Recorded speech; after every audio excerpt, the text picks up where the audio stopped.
Yes, hello Gloria Kinmond, my colleague's Dex mother, so it's an honor and a pleasure for me to have you here on the 3rd of August 2013 at an event organized by the International Center Against Abuse of Covert Technology in collaboration with EUCACH, the European Coalition Against Covert Harassment, for victims of electronic terrorism that we're trying to provide with evidence that this crime has been done to them. So hello Gloria. Hello. I would like you to tell me a little bit how your targeting started, how you noticed that there was something unusual, and then how you came to think that this could be linked to a technology. Well, mine's an unusual story, that it involved my neighbours. Your neighbours? Yes. I was aware that there was noises going on of unusual noises. A child being tortured next door. Really? Yes. Like screams and shouts? Yes, of a child.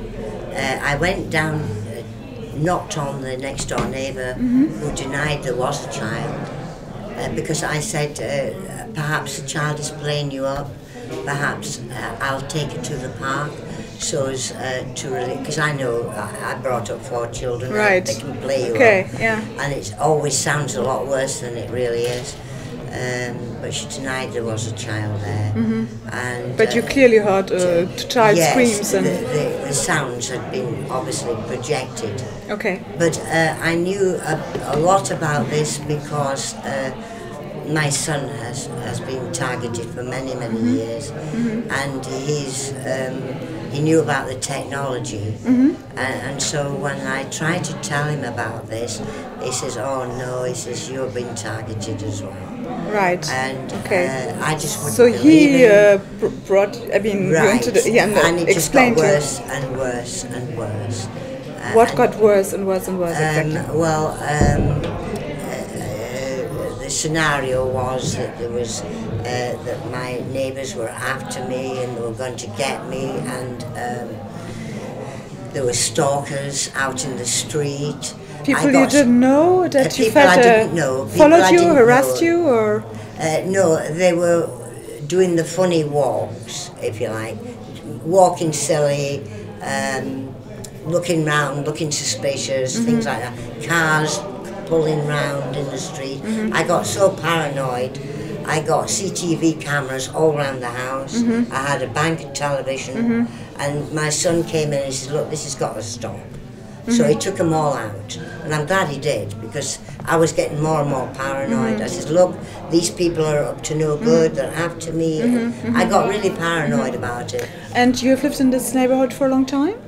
Sorry? You have lived in this neighborhood for a long time? Yes, I have. And there was never anything like that before? No, there wasn't, no, it just suddenly started up. And people that you didn't know, people that you felt were lingering around the house? Yes, right. It started with stalking, a lot of it, and sounds projected that I thought it was my neighbours. Right, okay. You know, this is what they do, so they start an argument and everything.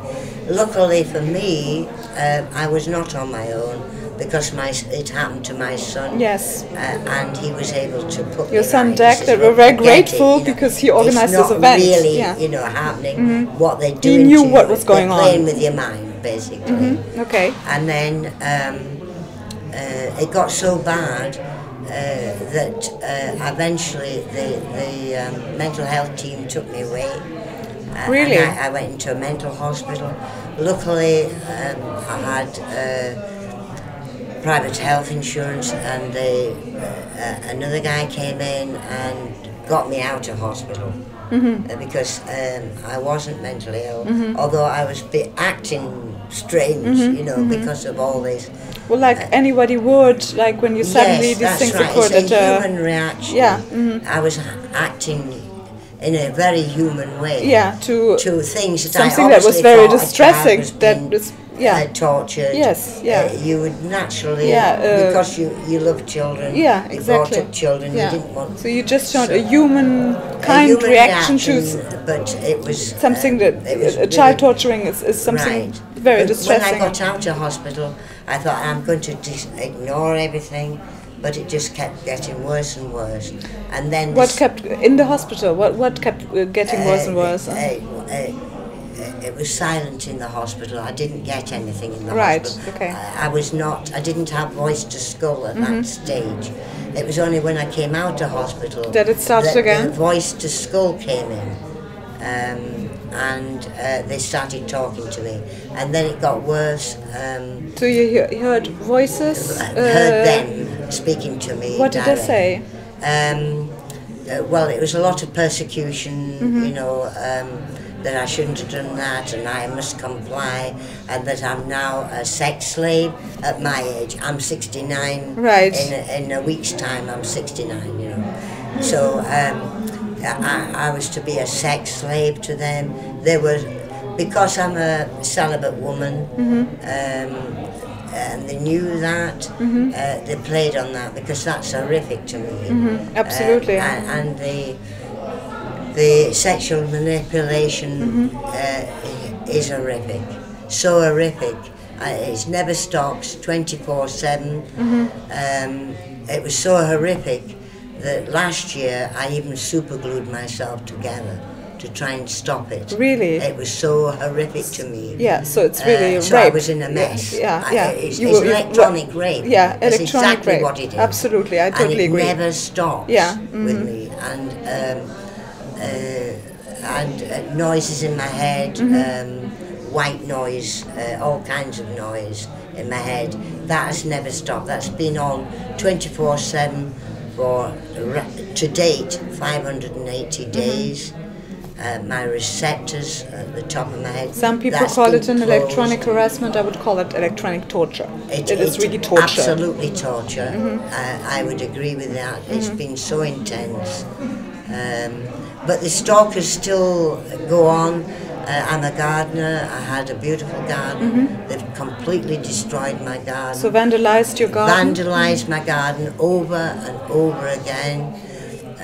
My cars, they've scratched my car. Vandalized your car? Vandalized my car, exactly. That still goes on. And also, were there any illegal entries into your house? My daughter being tortured. They play back their torture to me as well. So I'm not only getting tortured myself, but I'm going through their torture as well. Yeah. So I'm getting a double whammy. Yeah, as a mother. Yeah, yes. yeah. And it's been so intense this last 12 months. I have actually physically aged, I would say 10 years within the last 12 months. Well, you look so still intense. very good to me, but it took a really heavy toll on your health. This time last year I looked a lot better. You know, right. and my Did health you is failing. go to the doctor, report the symptoms? Did you go to the police? Anything of this? Well, I went to the police. I rang the police up when my garden was vandalised. And to report said, it? Oh, well, they're there. We can't prove anything, you know. Well, it was very nice, but ineffectual. They didn't do anything. The housing officer, and I said, well, look, it's my neighbours, because I was still convinced it was my it was the neighbours, you know, it's just, we'll send you to the mental health team. You know, we're concerned for you. Oh, yeah, so okay. I thought, right, you're not going to put me away want again. To, you know, put it on like a psychological disorder, some psychiatric problem. Really, basically, yes. Right. And then you said that Dak came to you and actually explained to you what this was, was going on, that this was a technology, that it was remote influencing technologies you were victimized with. And things like that. Right. How did you react to that? Well, I don't think there's enough awareness. I think we need to let people know that isn't what's going on, because somebody in their family probably is getting tortured. Yeah. And I'm ashamed to say, with being a mother, my son has been tortured for many years, and I honestly doubted whether perhaps he's getting schizophrenia. I bought into that theory that perhaps he's sleep deprivated. I didn't believe him either about this electronic torture either, I'm ashamed to say, until I got tortured. Yeah, no, I understand. So it's so incredible. Yes. Did you have any hospital stays before this was going on? This also really sexual harassment all it the was time? when I This came is out of hospital. electronic. Right. Okay. Then it started. Yes, the sexual. May I ask you why you were in the hospital for that time? Well, because I made a fuss about the neighbours and. Okay, that was the mental yes. hospital that they put you in. Yes. Okay. Right. And when you came out of it, then the really sexual. Stimulation, the sexual came, harassment started. The voices came. Okay. Mm-hmm. Yeah, the voice to skull came, and then the sexual harassment. Right. Came, yes. I suppose that in the hospital you got injections, you know, or no, because I was in on section 2, which is only observation only. Okay. So they took, they wanted to put me on section 3 so they could medicate me, and my son, who happens to be my next of kin, said no. So they took my son to court. Really? Yes, they took my son to court. I wasn't aware of that.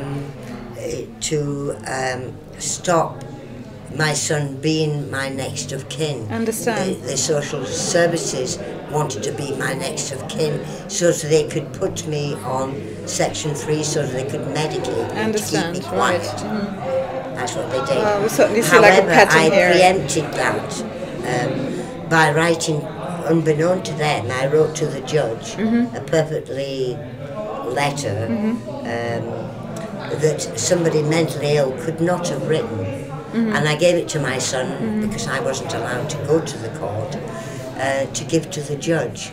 And the social worker said, "Judge, you've got to do, she's deteriorating, she needs medication."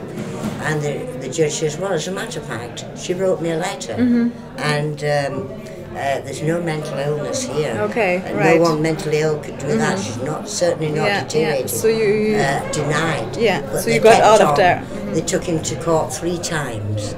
They eventually did, but I wasn't on medication very long when my private health psychiatrist came in, and I got an apology from the hospital. Right. Okay. So they. And I got out with no medication. They recognized that you Yes, were not that I was mentally not ill, mentally ill. and that was a mistake. Yes. Right. I certainly looked mentally ill because I was so confused and everything else. Well, I mean, considering what we were going through, and what was done to you, that is kind of understandable. Yeah, I understand. Yes. So, Deck is still your next kin, if you want to. Yes, yeah, right. He is now. Well done. Back Good now. for you. Yes. Yes. Right. And can I ask you, Gloria, have you been scanned today? Sorry? Have you been scanned today already? Well, I wasn't scanned today. I was scanned the other day because Derek brought Diane down to my home. Oh, right. Okay. Can I ask what the results was? Can I? Yes, positive. Positive. Yes. You came up positive. Yes. Where? She didn't get all of me done because the throat, the ears, thyroid area. Here, right. Okay. Frontal. top of my head, back of crown my of your head. Yeah. There was something on my knees. Okay, and what right. have you. Okay. She didn't get to my hands, which I know there's implants in here. There's marks all over me. So there were various positive points. Yes, there were positive points. Okay. Yes. And you're 69 years old? I'm in a week's time. Okay. And by these offenders, these criminals, you have been told that you are a sex slave now. Yes, which is ridiculous. Horrendous. Yeah. Absolutely ridiculous. Yes, absolutely. Although I must say, this last week they've cooled down on that. Okay. Because I won't comply. You see, I won't comply. Maybe as this event was upcoming, and Diane had scanned you, which is the first phase in the ICAACT scanning protocol, but it can be considered as circumstantial evidence. Yes. And finding radio frequency emissions coming from your body is a highly unusual finding in a person. The human body does not give up radio frequencies. Right. So I certainly hope that that you would help us to get medical imagery to see up at these anatomical focal points where Diane could measure the emissions, whether we can match that up if you see an identified right object. And then the third phase is to do the scan again in a controlled environment and a Faraday cage. That would be wonderful to get positive objective scientific on this, proof. The proof. Yeah. This is the point. Yeah, you know, that's to get very proof. important.